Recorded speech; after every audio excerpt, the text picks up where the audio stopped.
इस कार्यक्रम के पुण्यार्चक हैं माता पिता श्रीमान रूपचंद जी, कमला जैन, दिनेश जैन, रेखा जैन, दिवेश जैन, दिशा जैन, गंगवाल परिवार, प्रवासी मुंबई, निवासी ब्यावर।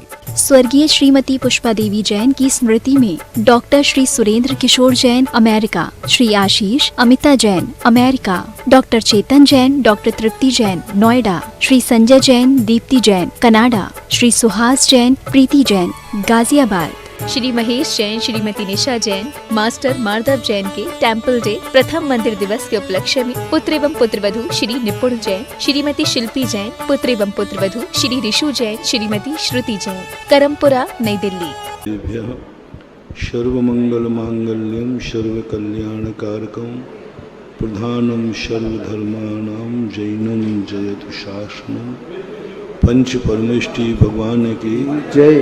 आचार्य श्री गुरुवर कुंद कुंद महाराज की जय। आचार्य श्री गुरुवर विद्या सागर महाराज की जय। परम पूज्य निर्यापक मुनि श्री सुधा सागर जी महाराज की जय। परम पूज्य महासागर जी महाराज की जय। आचार्य संघ की जय। दैनिक प्रवचनों की श्रृंखला में हम उन शक्तियों की बात कर रहे हैं जो परिस्थितियों से समझौता नहीं करते। शक्तियां तीन प्रकार की होती हैं। एक स्वयंभू शक्ति जो परनिरपेक्ष है, स्वाधीन है, कर्म की भी अपेक्षा नहीं, पुण्य की भी अपेक्षा नहीं, स्वयं प्रकट होती है और एक बार प्रकट होने के बाद अविनाशी होती है। एक बार प्रकट होने के बाद अविनाशी होती है। दूसरी शक्ति होती है नैमित्तिक शक्ति, निमित्त शक्ति, जिसके कारण से हम बहुत खतरनाक मोड़ पर खड़े हो जाते हैं। संसारी प्राणी निमित्त शक्ति से सबसे ज्यादा प्रभावित होता है। एक शक्ति होती है संयोगज शक्ति, संयोग से उत्पन्न होती है। पहली शक्ति के संबंध में अपन बहुत चर्चा कर रहे हैं, लेकिन ये दो शक्तियां हमारी स्वयंभू शक्ति को जागृत नहीं होने देती।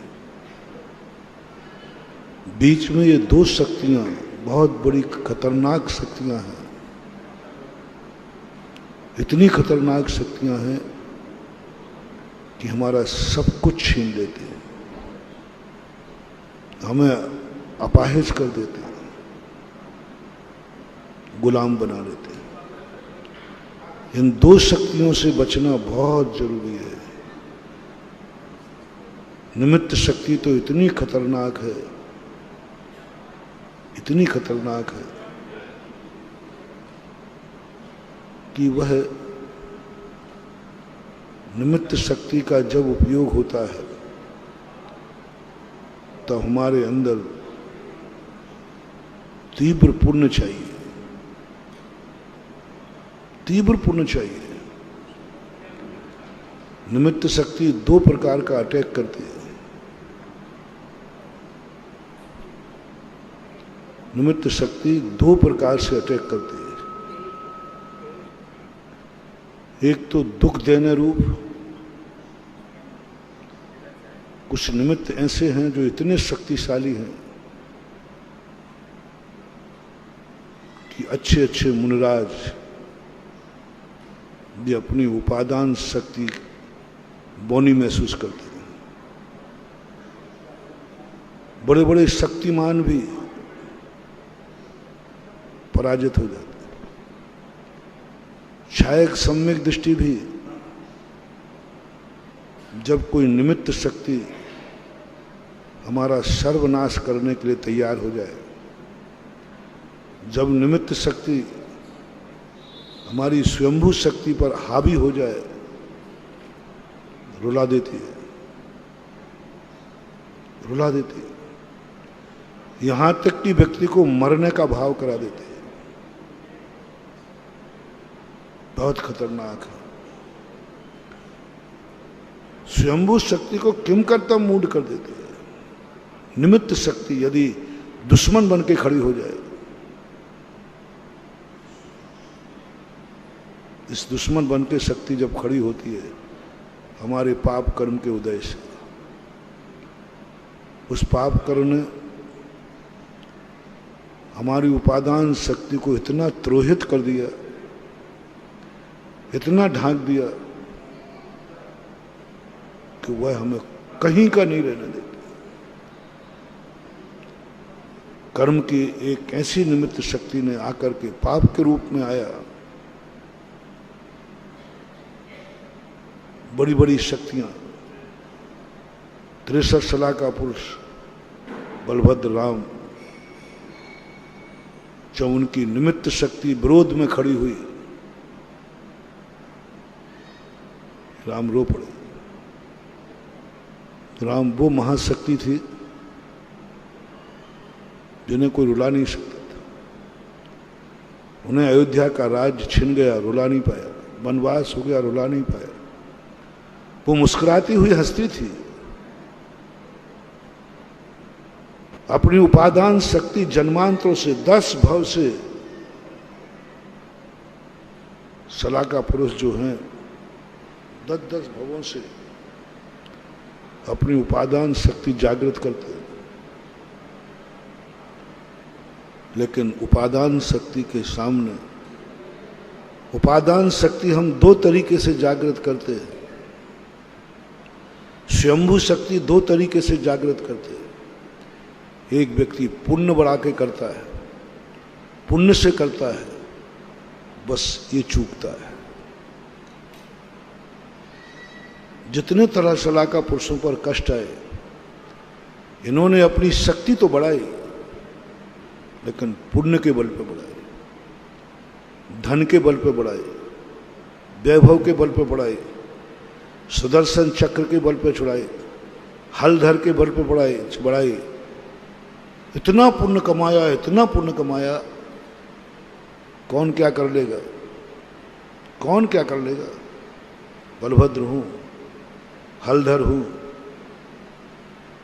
भाई नारायण है, सुदर्शन चक्र है,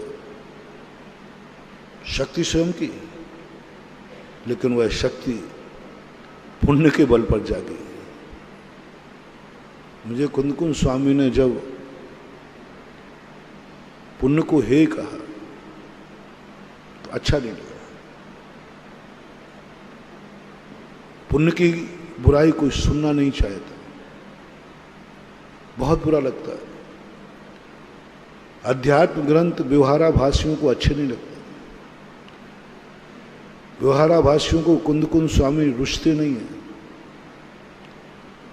उनको तो वही चाहिए जो पुण्य में बढ़ाने वाली क्रिया हो। लोग बहुत प्रभावित होते हैं। पुण्य को बढ़ाने की क्रिया बोल भर दो, सब करने को तैयार है, सब करने को तैयार, क्योंकि पुण्य बढ़ता है और पुण्य के माध्यम से पावर बढ़ता है। यदि किसी के पास धन आ जाए तो उसकी शक्ति कितनी बढ़ जाती है।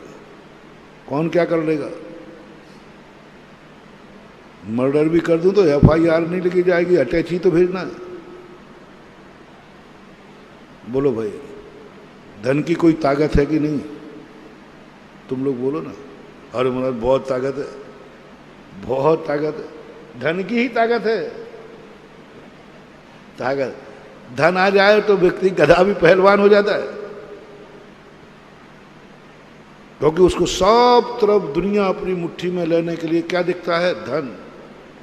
सारी दुनिया मुट्ठी में खरीद लूंगा। और जैनाचार्य कहते हैं ये धोखा खाएगा। इसने शक्ति तो अर्जित की है, लेकिन धन के बल पर की है, पुण्य के बल पर की है। धोखा खाएगा, बहुत बुरी तरह धोखा खाएगा, क्योंकि ये धन की शक्तियां एक दिन में महलों का राजा बना देती हैं और एक रात के बाद गलियों का राजा बना देती हैं। दर दर की ठोकर, धोखा खाएगा। किसी को अपने शरीर के बल का बल होता है। समंतभद्र महाराज ने सबसे पहले इस पर प्रहार किया। कुंदकुंद भगवान ने भी किया। समंतभद्र महाराज ने सबसे पहले इस पर किया कि तुम अपने पुण्य पर भरोसा मत करना, ये निमित्त शक्ति है। निमित्त शक्ति चाहे पाप रूप में आए चाहे पुण्य रूप में आए, कभी विश्वास नहीं करना। पुण्य पाप फल माही, हरख भी लिखो मत भाई, यह पुद्गल पर जाए उपज बिन शे तिर नहीं। पंडित जी साहब दौलत क्या बात कह रहे। पुण्य की निंदा, पुण्य की निंदा सहन नहीं होती, सहन नहीं होती, बहुत बुरा लगता है। धन की बुराई करें, धन पाप है, धन परिग्रह, झूठ मत बोलना। आप लोगों को कैसा लगता है? महाराज जी अब आप बाबा जी बन गए हो तो ये सब बातें आने लगी हैं, है ना?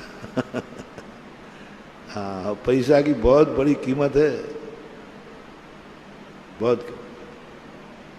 मैं अभी बताऊंगा पैसे की कीमत है, लेकिन पैसा हमारी जिंदगी का व्यसन न बन जाए, धन के हम गुलाम न हो जाएं, धन के आश्रित होकर के हम अति विश्वास में चले। क्योंकि ये धन लक्ष्मी का सवारी पूर्वजों ने क्या गजब बनाया है। पूर्वजों ने बनाया, लक्ष्मी की सवारी उल्लू बनाई है। मैंने सोचा क्या दार्शनिक व्यक्ति रहा होगा, क्या दार्शनिक रहा होगा, कितना सोचने वाला व्यक्ति होगा। लक्ष्मी है ना धन रूप, उसकी सवारी उल्लू बनाए। उल्लू का अर्थ क्या होता है? अरे कहते अरे भैया वो तो मुझे उल्लू बना के। धन कभी भी अपन को उल्लू बना सकता है। लक्ष्मी, हमारे आचार्य श्री कहते हैं ये दौलत है, जब आती है तो एक छाती में लात मारती है, व्यक्ति यूं चलता है ना, और जब जाती है तो एक कमर में लात मारती है, व्यक्ति यूं चलता है। इसलिए दो लातें मारने वाली तो होती है, उसको दौलत बोलते हैं। दौलत को अभी मैं महत्व बताऊंगा। पहले ये सुन लें कि दौलत कमाना, दौलत रखना, लेकिन दौलत के गुलाम मत बन जाना। दौलत को व्यसन मत बना लेना। कुछ ऐसा संस्कार करना, 24 घंटे में कुछ घंटे दौलत के बिना भी जी के सीखना चाहिए। हर अमीर आदमी को 24 घंटे में 2 घंटे, महीने में 3-4 दिन, साल भर में 1-आध महीना गरीबी की जिंदगी व्यतीत करना चाहिए। गरीबी की जिंदगी व्यतीत करना चाहिए। मैं धार्मिक दृष्टि से नहीं कह रहा हूं, धार्मिक दृष्टि से अभी मैं चर्चा नहीं कर रहा हूं। हर अमीर को गरीब बनकर के जीना है कुछ दिन, किसी क्षेत्र में।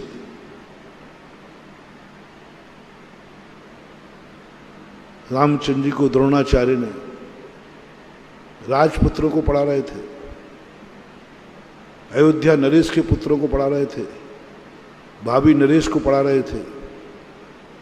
उन्होंने रामचंद्र जी को सबसे गरीबी में कैसे जिया जाता है ये पढ़ाया।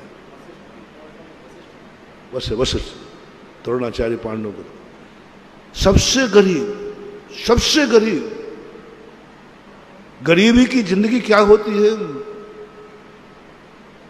वशिष्ठ संसार में शायद इतना गरीब कोई व्यक्ति नहीं देखा होगा जिस गरीबी का अध्ययन कराया नरेश को, भाभी नरेश को। जिस रघुवंश का, जिस इक्ष्वाकु वंश पर पूरी पृथ्वी पर तूतू बोलती है, काश्मीर से कन्याकुमारी तक अखंड राज्य जिसका है, और जिसका भावी राजपद निश्चित है, उसको गरीबी सिखा रहा है। लक्ष्मण कहते भाई गुरुदेव ये क्या है, ये पढ़ाई कब काम आएगी? लक्ष्मण प्रश्न मत करो, पढ़ो। आप सबसे मेरा कहना है, मैं पुण्य का विरोधी नहीं हूं। कुंदकुंद स्वामी पुण्य के विरोधी नहीं थे। अभी प्रवचन सार की एक गाथा पढ़ करके तो मुझे कुंदकुंद के प्रति जो एकाकी पक्ष जाता था, कुंदकुंद स्वामी पुण्य के विरोधी हैं, पुण्य की निंदा करते हैं। पता नहीं क्यों उनमें पुण्य में कोई सुख नजर नहीं आया। लेकिन प्रवचन सार की ज्ञानाधार की गाथा अभी मध्याह्न में स्वाध्याय के समय आया, पुण्य फला अर्हंता। क्या महिमा गाई है पुण्य की, क्या उच्चासन दिया है पुण्य को। निंदा तो कुछ भी नहीं है बंधु। पुण्य की निंदा नहीं की है, बहुत कम की है। निंदा करते समय इतने निकृष्ट शब्द नहीं किए जो पुण्य की प्रशंसा की है। पुण्य को जिस प्रकार से उच्चासन दिया, मैंने बहुत बड़े आचार्य देखे पुण्य की चर्चा करने वाले। जितने आचार्यों ने पुण्य की चर्चा की उन सब ने अधिकतम स्वर्ग तक भेजा है, अधिकतम स्वर्ग तक भेजा है। तुम नौवें गिरे में खुआओगे पुण्य। लेकिन गजब, कुंदकुंद स्वामी ने पुण्य को इतना बड़ा उच्चासन दे दिया कि पुण्य फला अर्हंता। ये उच्चासन, लोग कहते हैं कि पुण्य की अपमान करना, निंदा करना, ये कुंदकुंद स्वामी ने कितना किया, ये एकांकी है। मुझे तो ऐसा लगा जो किसी को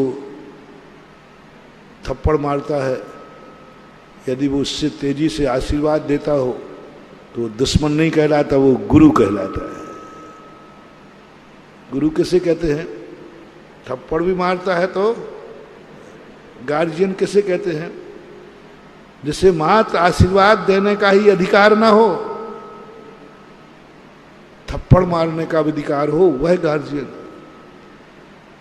सारे आचार्यों ने पुण्य की प्रशंसा की है।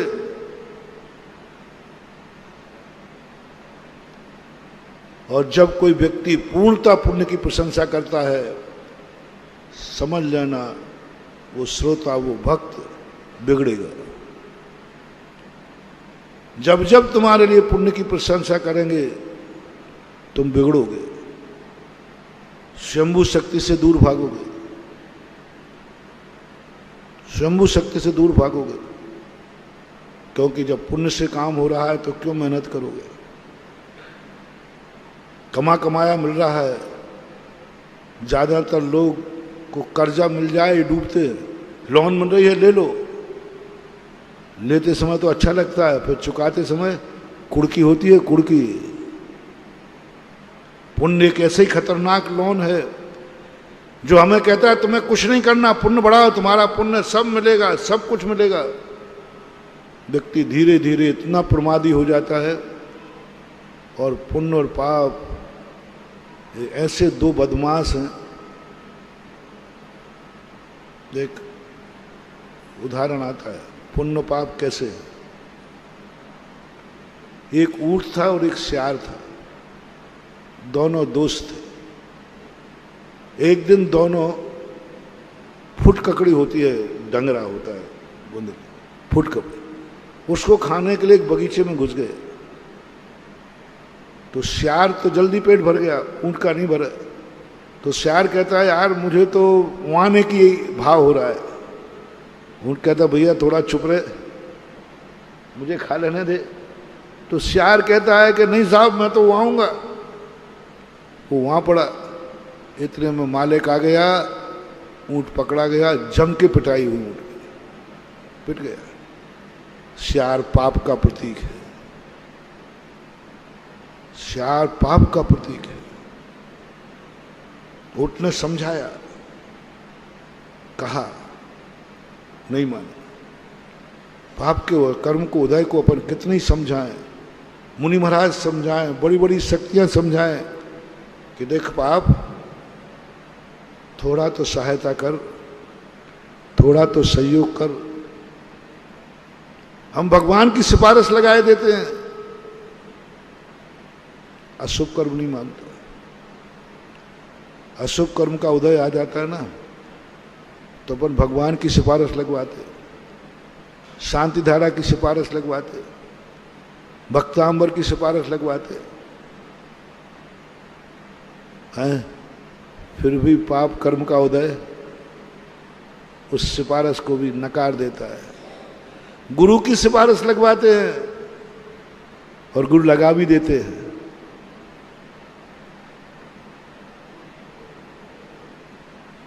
मैं बहुत लगाता हूं सही में, आप लोगों को दुखी देख करके,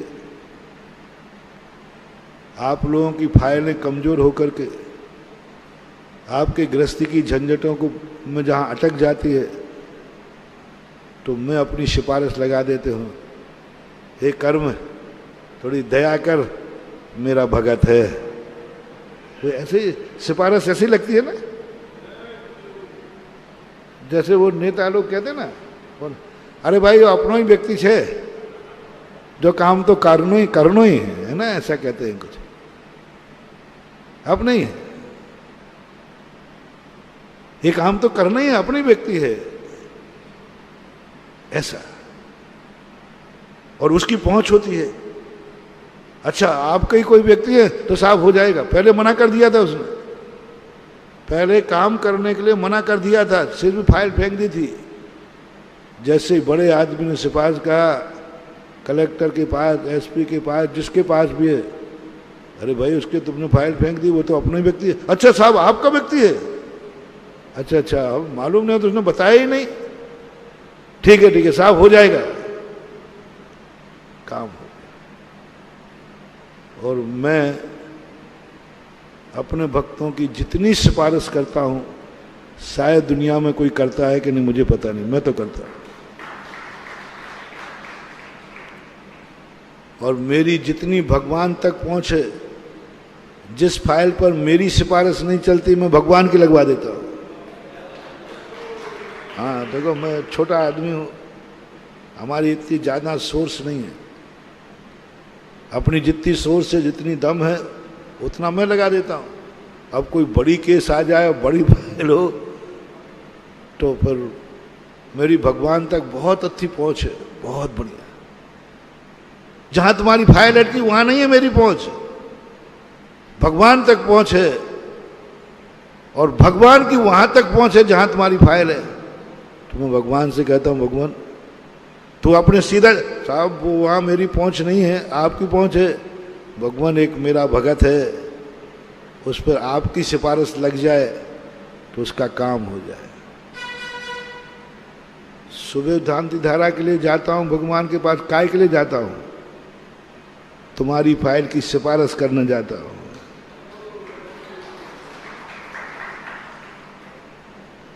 क्योंकि भगवान शायद तुम्हारी फाइल को ध्यान ही नहीं देवे, वहां बहुत सारी फाइलें हैं, बहुत सारी फाइल है, 3 लोग है, मैं पहुंच जाता हूं, तुम्हारी फाइल नीचे से ऊपर आ जाती है, और उनके डिपार्टमेंट में दूसरा कोई पहुंच नहीं सकता, वो तो मुनि महाराज ही पहुंच सकते हैं।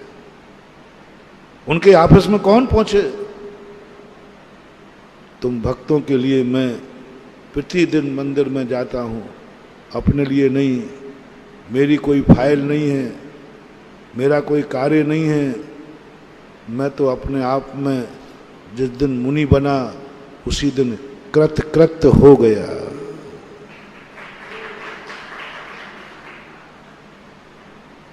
अंदर की अनुभूति बता रहा हूं, कृतकृत हो गया। लोग कहते हैं कि सिद्ध भगवान कृतकृत होते हैं, अनंत भगवान कृतकृत होते हैं। मैं तो मुनि बनने के बाद ऐसा लगता है अब मुझे कुछ करना शेष ही नहीं रहा, मुनि पद की रक्षा करना है, कुछ पाना जैसा कुछ लगता ही नहीं है।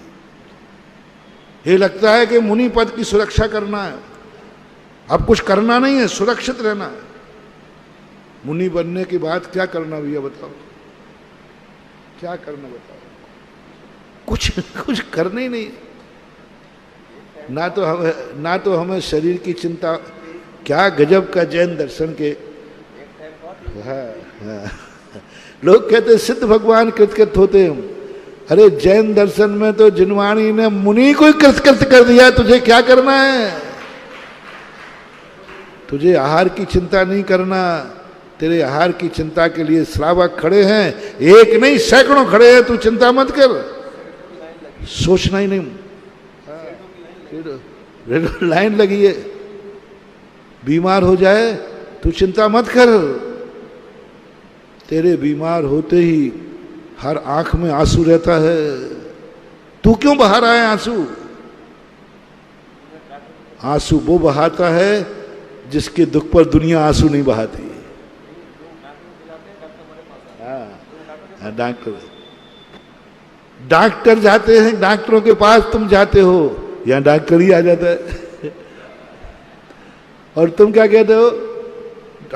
डॉक्टर साहब आओ भाग्य मेरे, आप डॉक्टर। यहाँ कहता है डॉक्टर महाराज जी आओ भाग्य मेरे, जब आपकी सेवा करने मिला।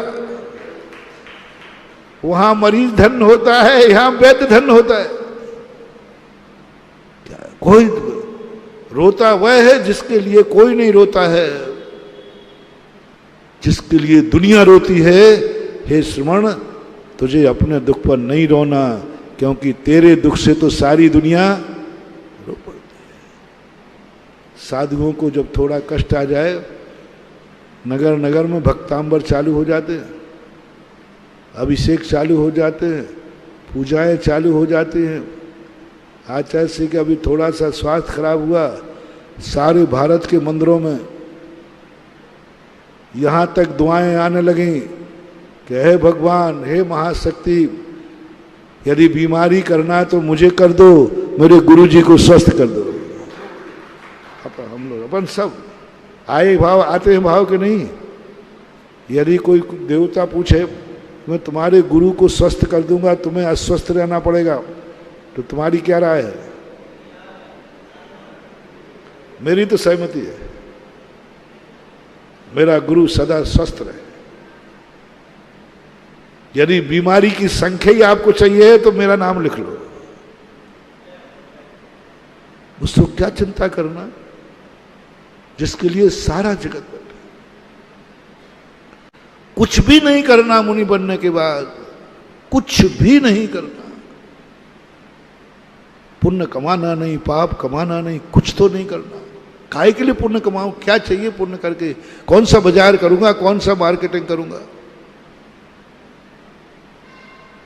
कुछ कृतकृत की अनुभूति करो। मैंने तो जो फीलिंग की है, मैं अपनी खुद की फीलिंग बता रहा हूं। जब मैंने मुनि बनने के बाद जब मुनि पद पर चिंतन करता हूं, तो मुझे तो ऐसा लगता है मुझे कुछ करनी नहीं है। तिजोरी भरी पड़ी है, पर 24 घंटे यही देखते रहना है कहीं ये तिजोरी का रत्न कोई लूट ना ले जाए। बस इतना सा करना है। कमाना तो है ही नहीं, कमाना तो है ही नहीं। आप जैसे बड़े आदमी होता ना, वो कहते कमाना नहीं है, लेकिन जो रत्न तिजोरी में रखे उसकी, हमारा रत्न क्या है? रत्नत्व, मैनेजमेंट, रत्नत्र है। बस वो रत्नत्र जो हमारा है, बस ये कोई लूट ना ले जाए। कर्म चोर बहु फिरत हैं, चारों ओर कर्मों का चोर घूमते हैं, ये लूट ना ले। कभी नौकर्म ना लूट ले, कहीं पहरेदारी में झोंकी ना आ जाए। एक मिनट को झोंका आया नहीं और चोर घुसा नहीं। बस इतना ही करना है, जागते रहो। एक पहले गांव में गश्त होती थी, गश्त, वो कोतवाल होता था ना, कोतवाल। अब वो पूरे गांव का एक तो कोतवाल, अब वो कहाँ कहाँ चौकीदार करे, तो बस वो घूम करके चला था, जागते रहो। बस अब नहीं होता वो। अब तो यदि जाग तो रहे का नारा लगा दे मोहल्ले में, तो लोग उसको मार डाले, उसने नींद हराम कर दी। और आजकल तो वो कोतवाल चिल्लाए भी तो तुम्हें सुनाई ही नहीं पड़ेगा, क्योंकि एसी कमरा है, बंद है, पैक है, आवाज ही नहीं पहुंचती तुम्हें। और सोते भी कुंभकर्ण जैसे हो, गोली खा के सोते हो ना। बड़े आदमी प्राय 90%, और वो बड़े आदमी को जगाने के लिए कोतवाल था, गरीबों को नहीं। बड़े आदमी के मोहल्ले में कहता जागते रहो। अब वो क्या खाक जागे, वहां तक आवाज ही नहीं जाती, बंद कमरा है, एसी है। पहले लोग छतों पे सोते थे। दूसरी बात, अपने आप नींद आती थी। अब तो गोली खा के सो रहा है, वो क्या खाक सुनेगा। नींद की गोली सुलाती है कि बेहोश करती है। कई लोगों से मैंने पूछा नींद की गोली खाने वालों के पास कि नींद अच्छी आ जाती, सुबह उठते वो फ्रेश नहीं उठते, उनकी थकान दूर नहीं होती। जितने घंटे नींद की गोली खाने वाला सो के उठता है, उतने घंटे यदि नेचुरल नींद आ जाए व्यक्ति को तो फ्रेश हो जाता, बता दे, एकदम फ्रेश। और नींद की गोली खाने नींद नहीं दी उसने, तो बेहोश कर दिया। और बेहोश सुनता नहीं है। हमारी जिनवाणी बस एक ही कहती है, बेटा खूब कर लिया, इतना पुण्य कर लिया, इतना पुण्य कर लिया तूने कि पुण्य ही नहीं, अब तो तू पुण्य का फल पा चुका है, पुण्य का फल पा चुका है। अब तुझे कुछ नहीं करना,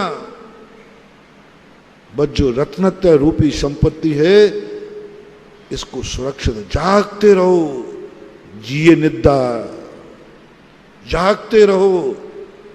हो अर्ध निशा का सन्नाटा, वन में वनचारी, चरते हो तब शांत निराकुल मानुष तुम, तत्वों का चिंतन करते। बस एक ही बात, जागते रहो, सावधान। जागने का अर्थ यत्नाचार, सावधानी, प्रमाद नहीं कर देना, नहीं तो चोर घुस जाएगा। वो इंतजार ही कर रहा है कब तुम सो और वो अंदर घुसे।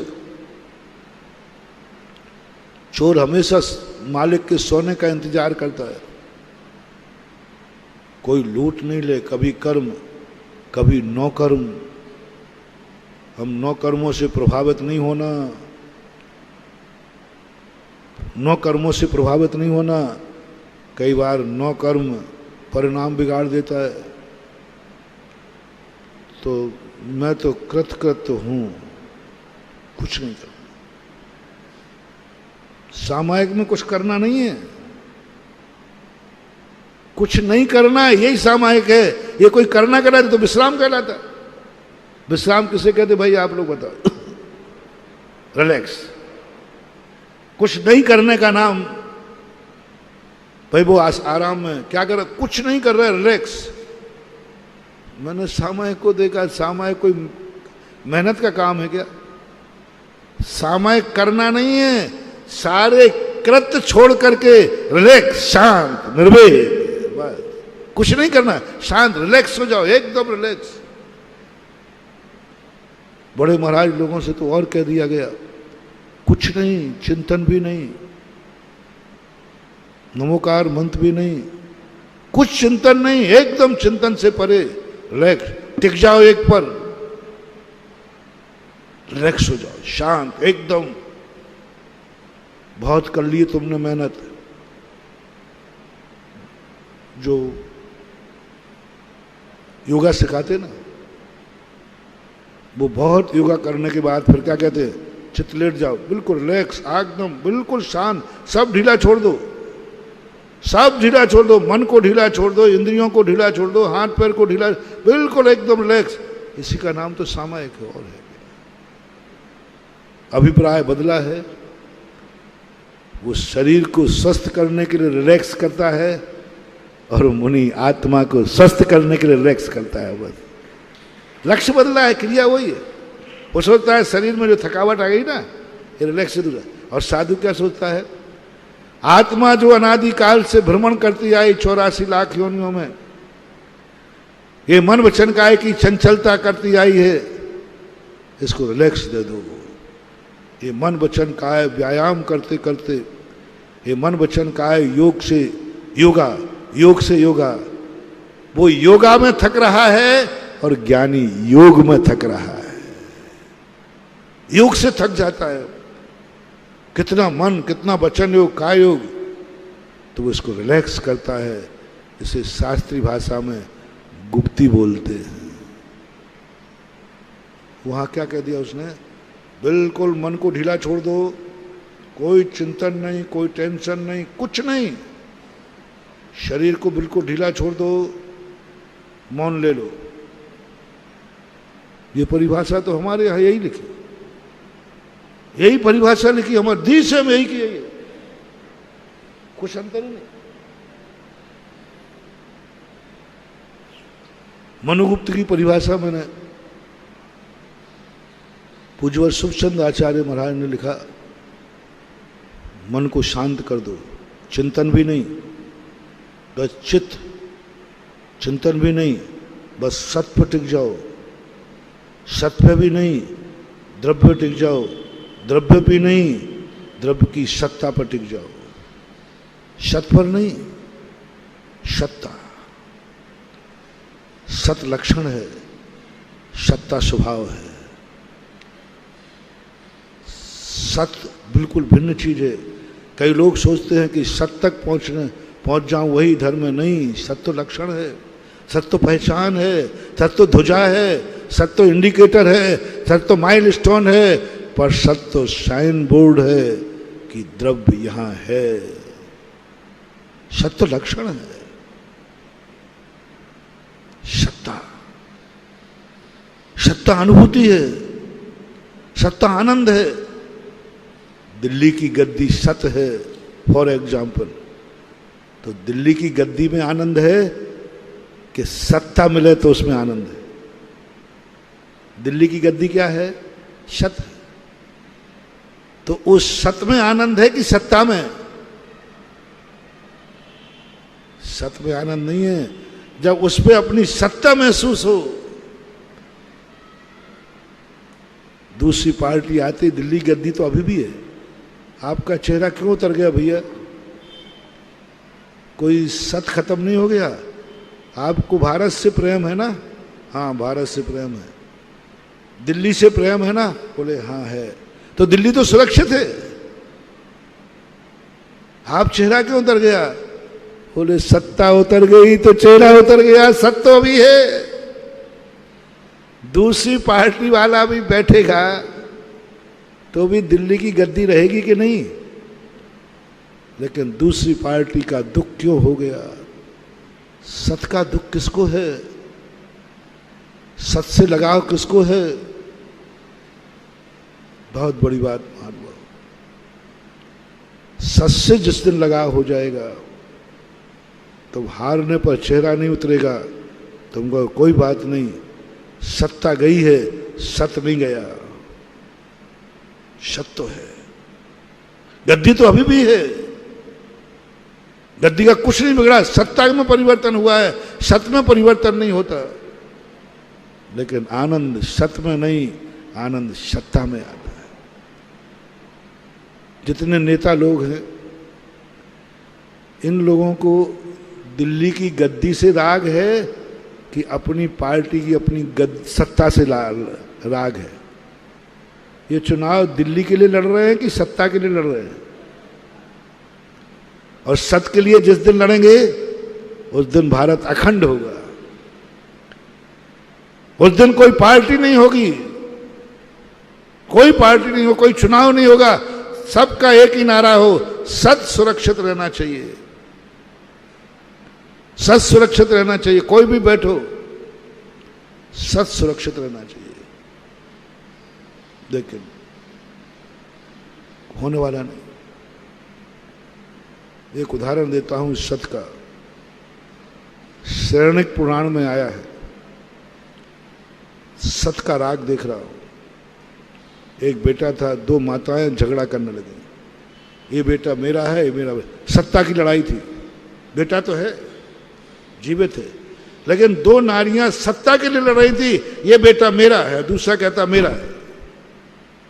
सत्य की लड़ाई नहीं थी, सत्ता की लड़ाई थी। सत्य की लड़ाई थी ही नहीं, सत्ता की लड़ाई थी। अभय कुमार के पास मामला पहुंचा, सैनिक जी थक गए, अब किसका मानूं ये? तो अभय कुमार ने, पिताजी 1 मिनट का काम है। बोले कैसे करोगे बेटा? कई बार मैं सुना चुका हूं, अभी उसका रेफरेंस दे रहा हूं मात्र। अभय कुमार ने तलवार निकाली, बोले राज दरबार में तुम्हारा ही निपटारा नहीं है, एक ही फाइल को नहीं निपटाते रहे हम। 8 दिन हो गए राजा परेशान होते होते, कोई एक ही कार्य नहीं है। झगड़ा टंटा खत्म करता हूं, आज से इसके दोनों टुकड़े करके आधा आधा देता हूं। बेटे को बुलाया और तलवार रखे, बोले इंची टेप से नापो, कहां से आधा। तो किसी ने कह दिया नीचे का कौन लेगा, ऊपर का कौन लेगा, ये भी निपटारा करने में आफत हो जाएगी। हाँ, बड़े लोगों के जो सलाहकार बहुत होते, बोले अभय कुमार जी रुकिए, आप इसके 2 टुकड़े कर दोगे तो फिर एक नया विवाद होगा कि ऊपर का किसका और नीचे का किसका। तो अगर बात तो ये फिर विवाद खड़ा हो जाता। और कहा ठीक है, मैं बीच से फाड़ता हूं, खड़े 2 टुकड़े किए देता हूं, फिर तो कोई बंटवारा नहीं होगा। कई बार बंटवारे में खड़ा बंटवारा होता है, आड़ा बंटवारा नहीं।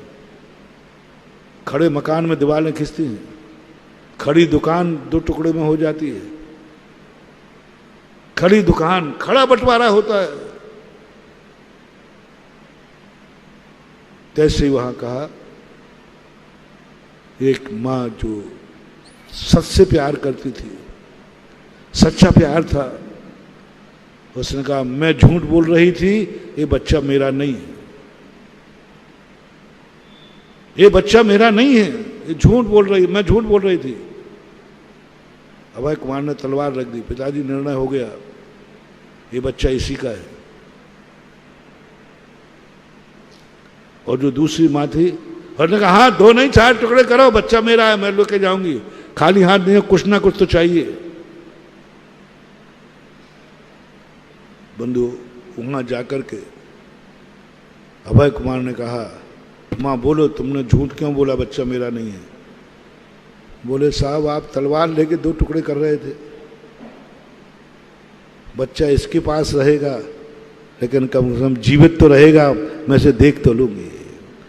मेरी सत्ता नहीं रहेगी लेकिन सत्य तो, मेरा बेटा नहीं रहेगा लेकिन बेटा तो रहेगा। ऐसा प्रेम किस नेता को है? किस नेता को है? नहीं कोई बात नहीं, दिल्ली है मेरी पार्टी से, कोई भी सही, किसी को नहीं। जब मैंने इस पर देखा, मैंने कही सत्य में आनंद है ही नहीं, इसलिए आनंद नहीं मनाते। सत्य के पक्ष में जाओगे बेटा खोना पड़ेगा। माँ बेटी को जीवित रहने का पुण्य सुख मिलेगा। सत्य तक यदि तुम पहुंच गए तो माँ बेटा जीवित है ये संतोष करो, माँ देख सकते हो संतोष करो, बेटा मेरा है ये सुख तुम्हें नहीं मिलेगा। दोनों शेयर करना। आपका बेटा किसी पड़ोसी ने ले लिया, जिंदा है, आप उसको देख पर कितने सुखी हो सकते हैं? पड़ोसी के घर में है, तुम्हारा बेटा है, मालूम चल गया और तुम ले नहीं सकते, लेकिन देख सकते हो, कितना सुख मिलेगा आपको, कितना सुख मिलेगा, जिंदा है। इसी प्रकार तत्व चिंतन में यदि तुम सत्य तक गए तो पहुंच तो जाओगे सत्य तक, लेकिन ज्यादा सुख नहीं मिलने वाला, आनंद नहीं आएगा, बस सत्य है। इसलिए सत्ता, सत्ता का सुख होता है। और वो सत्ता जब सामने आती है तो उस सत्ता तक पहुंचो, तो कृतकृत हो जाओ, कुछ नहीं करना, सत्ता पर जाके टिक जाओ। आनंद, भोजन बनाना नहीं, खाना है, खाना ही नहीं है, मां साक्षी बनना है, कुछ नहीं। मनोगुप्ती की परिभाषा बता रहा हूं। जो योगा वाले ने कहा था बिल्कुल रिलैक्स हो जाओ, कुछ मत सोचो, कुछ मत विचार करो, कुछ नहीं, एकदम रिलैक्स हो जाओ, मनोगुप्ती की परिभाषा यही है। खुद मत सोचो, कुछ मत विचार करो, ले कुछ नहीं करना तुम्हें, कुछ नहीं सोचना तुम्हें, तुम सत्ता के आनंद में चले जाओ। शरीर को बिल्कुल ढीला छोड़ दो, योगा कहता है और योगी कहता है गुप्ती में, काय को बिल्कुल छोड़ दो, बेखबर हो जाओ, शरीर से बिल्कुल उपयोग हटा लो। काय गुप्ती, वचन गुप्ती, मौन, एकदम अंदर से मौन, सब तरफ से मौन। योगा और योगी दोनों का अभिप्राय बदला है, दोनों रिलैक्स। मैंने तो जो महसूस किया, मुनि बनने के बाद कुछ करना ही नहीं है, रिलैक्स। अनादिकाल हो गया ना, युगों की चंचलता से थक गई है आत्मा, कंपायमान होते होते थक गई है। एक मिनट को भी उसको कभी शांति नहीं मिली। तो रिलैक्स हो जा, शांति, कोई चिंता नहीं, प्रतिक्रमण में कुछ नहीं करना। प्रतिक्रमण क्या है? कुछ नया अपराध नहीं करना, हो गया है उसके बाद एक बार इतना ही तो कहना है, आई एम सॉरी प्लीज। आपको यदि कोई गलती हो गई हो तो जेल जाना ठीक है कि क्षमा मांग लेना ठीक है? उसको यही कह रहा है कि भाई ये क्षमा मांग ले मैं तो हम केस वापस ले लेंगे, और क्षमा नहीं मांगोगे तो केस चलेगा, केस में जेल होगा। होशियार व्यक्ति कौन है? केस कितने में निपट रहा है? जय जैनंद भैया, जो गलती हो गई हो तो क्षमा करना। महंगा केस है कि सस्ता है? लेकिन कुछ ऐसे कसाय तीव्र होती है, बोले केस चले तो चले, जेल होवे तो होवे, क्षमा तो नहीं मांगूंगा महाराज, चाहे जेल चला जाऊंगा, फांसी लगे तो लग जाए।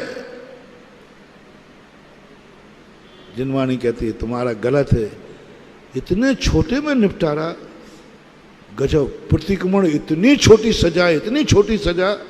मैंने कि वाह भगवान।